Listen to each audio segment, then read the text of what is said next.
আসসালামু আলাইকুম। আজকে ভিডিওটি করছি মূলত শিক্ষকদের জন্য, ছাত্রদের জন্য এবং যারা শিক্ষার সাথে জড়িত আছে।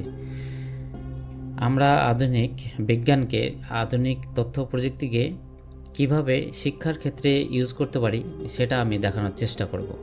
মূল বিষয়বস্তু হলো যে চ্যাটজিপিটির মাধ্যমে আপনি কিভাবে শিক্ষাকে সহজ করে তুলতে পারেন সেটাই আমি দেখানোর চেষ্টা করব। তো প্রথমে আপনাদেরকে যেটা করতে হবে, আপনাদেরকে গুগলে ক্রোম ব্রাউজারে গিয়ে চ্যাটজিপিটি লিখতে হবে। চ্যাটজিপিটি লিখলে যেটা আসবে সেটা হচ্ছে যে আপনার এই যে লেখা আছে ওপেন এআই চ্যাটজিপিটি, এটা এমন একটা সফটওয়্যার। আমার এখানে লগ ইন করা আছে। আপনি যদি প্রথম ওপেন করেন তাহলে আপনাকে এটা সাইন আপ করে নিতে হবে, অথবা আপনি জিমেলের মাধ্যমে, গুগলের মাধ্যমে অথবা ফেসবুকের মাধ্যমেও লগ ইন করতে পারেন। এটা হচ্ছে এমন একটা সফটওয়্যার যেখানে আপনি একটা প্রশ্ন করবেন, আপনাকে অ্যান্সার করে দিবে। তারপরে হচ্ছে আপনি কোনো ইংরেজি থেকে বাংলা করবেন বা বাংলা থেকে ইংরেজি করবেন, কোনো অঙ্ক করে নিতে চাইবেন, এবার অনেক কিছু করা যায়। আসলে এখানে অনেক কিছু করা যায়। আমি দুই একটা জিনিস করে দেখাচ্ছি আপনাদেরকে। যেহেতু আজকে বলেছি যে আজকে যেহেতু আপনার শিক্ষকদের জন্য এবং শিক্ষা রিলেটেড বিষয়টা আমি দেখানোর চেষ্টা করব। সো আমি প্রথমে আপনাদেরকে একটা অঙ্ক কিভাবে বিভিন্নভাবে একটা অঙ্ক তৈরি করা যায় সেটা দেখার চেষ্টা করতেছি। যেমন আমার এখানে লেখা আছে, যেমন পিতার বয়স 50 বছর, পুত্রের বয়স 15 বছর, 5 বছর পর তাদের মোট বয়স কত হবে।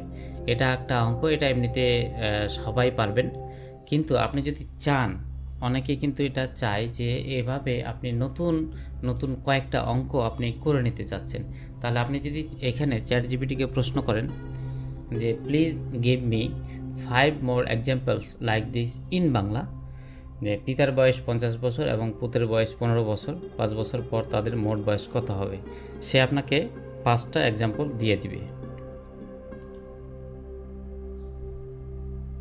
এই যে অবশ্যই নিচে এরকম 5টি উদাহরণ প্রশ্ন দেওয়া হলো বাংলায়। যে মায়ের বয়স 45 বছর, মেয়ের বয়স 20 বছর, 10 বছর পর তাদের মোট বয়স কত হবে 1। 2 নম্বর হচ্ছে এক ভাইয়ের বয়স 30 বছর, অন্য ভাইয়ের বয়স 25 বছর, 5 বছর আগে তাদের মোট বয়স কত ছিল। এটা কিন্তু একটু আলাদা হয়ে গেল। আবার নানার বয়স 60 বছর, নাতির বয়স 10 বছর, 15 বছর পর তাদের বয়স মোট বয়স কত হবে। 4 নম্বর হচ্ছে একজন শিক্ষকের বয়স 40 বছর, একজন ছাত্রের বয়স 18 বছর, 3 বছর আগে তাদের মোট বয়স কত ছিল। Very good. তারপর বাবার বয়স 55 বছর, ছেলের বয়স 25 বছর, 5 বছর পর বাবার বয়স ছেলের বয়সের কত বছর বেশি হবে। তো এরকম 5টা আপনি এক্সাম্পল পেয়ে গেলেন। তো এটা শিক্ষকদের জন্য খুব কাজে লাগবে, কারণ অনেকে হচ্ছে যারা কোচিং করান, বিভিন্ন সিট দেন, তা বিভিন্ন রকম আপনি অঙ্ক এভাবেই তৈরি করে ফেলতে পারবেন। তো এটা সবার জন্য কাজে লাগবে, স্টুডেন্টদের জন্য কাজে লাগবে, শিক্ষকদের জন্য কাজে লাগবে। ইভেন অনেক গার্ডিয়ান আছে যারা এরকম খুঁজে, তাদেরকে আর খুঁজতে হবে না। আপনি মোবাইলে গিয়ে এরকমভাবে লিখলেই প্রশ্নটা এভাবে করবেন যে please give me 5 more examples like this in Bangla. আপনি যেভাবে প্রশ্ন করেন না কেন সমস্যা নেই, আপনি যদি বাংলাও লিখে প্রশ্ন করেন সমস্যা নেই, তবে একটা এক্সাম্পল তাকে দিতে হবে যে এরকম চাচ্ছেন, সে আপনাকে এ ধরনের 5-7টা অঙ্ক করে দিবে। এটা একটা এক্সাম্পল দিলাম। আচ্ছা, আর একটা এক্সাম্পল দিই, যে ধরেন যারা শিক্ষক, তাদের আসলে স্টুডেন্টদের যে পরীক্ষা হয়, পরীক্ষার জন্য তাদেরকে কিন্তু প্রশ্নপত্র করতে হয়, ঠিক আছে। তো কিভাবে প্রশ্নপত্র করতে হয় সেটা আমি যদি দেখাই, যেমন আমি এখানে কোশ্চেন্সটা লিখে রাখছি, যেমন please prepare a math questions for class 3 students of Bangladesh of 100 marks, for 100 marks হইতো আর কি, showing short math, long math, theoretical short questions. আমি বলে দিচ্ছি 3টা জিনিস চাইছি, যেখানে শর্ট ম্যাথ থাকবে, লং ম্যাথ থাকবে, আর থিওরিক্যাল শর্ট কোশ্চেন্স থাকবে। সময় হচ্ছে 2 ঘন্টা এবং হচ্ছে পূর্ণমান হচ্ছে 100। আমি এভাবে চাইছি, সে আপনাকে একটা কোশ্চেন্স করে দিবে। এখানে বলছে class 3 math examination, total mark 100, time 2 hours। আপনার পার্ট এ শর্ট ম্যাথ সে একটা দিছে, যোগ করো বিয়োগ করো, গুণ করো, ভাগ করো, তারপর কোনটি বড়, 5টি সংখ্যা লেখো যেগুলো 2 দ্বারা বিভাজ্য। একটি ঘরে 60টি চেয়ার আছে, 6টি করে মোট কতটি চেয়ার হবে?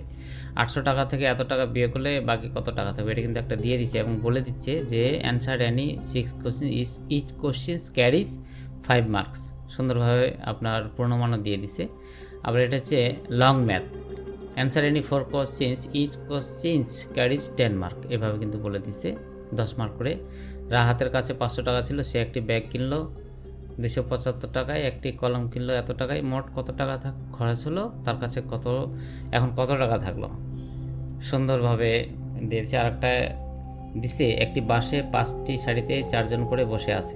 মানে এভাবে আপনাকে কিন্তু প্রশ্ন দিয়ে দিচ্ছে। শুধু একটা কাজ করতে হবে যে এই প্রশ্নটা আপনাকে আবার একটু পড়ে নিতে হবে, কারণ অনেক সময় আমি দেখেছি সে আবার কিছু ভুল তথ্য দিয়ে দেয়। মানে অঙ্কটার মধ্যে একটু ভুল থাকে, সংখ্যাগত ভুল থাকে, সেক্ষেত্রে একটু কারেকশন করে নিতে হবে। তারপরে আপনার থিওরিক্যাল কিছু শর্ট কোশ্চেন্স দিছে 30 মার্কের। সংখ্যা পদ্ধতি কি, উদাহরণ দাও। জোড় বিজোড় সংখ্যা কিভাবে চিনবে, গুণ ও ভাগের মধ্যে পার্থক্য লেখো। মাপ যোগ কি, কেন গুরুত্বপূর্ণ, সময় বলতে কি বোঝায়, একটি ঘড়ির ছবি এঁকে সময় চেনাও। টাকা পয়সা গোনার নিয়ম কিভাবে অনুসরণ করবে। এভাবে কিন্তু সে দিয়ে দিছে, 3 ধরনের দিছে, শর্ট কোশ্চেন্স, ব্রড কোশ্চেন্স আর হচ্ছে থিওরিক্যাল। আপনি আরও কিছু চাইলে আরও কিছু দেবে, শূন্যস্থান, ফিল ইন দ্য ব্ল্যাঙ্কস, এরকম কিছু চাইলে সে দিবে।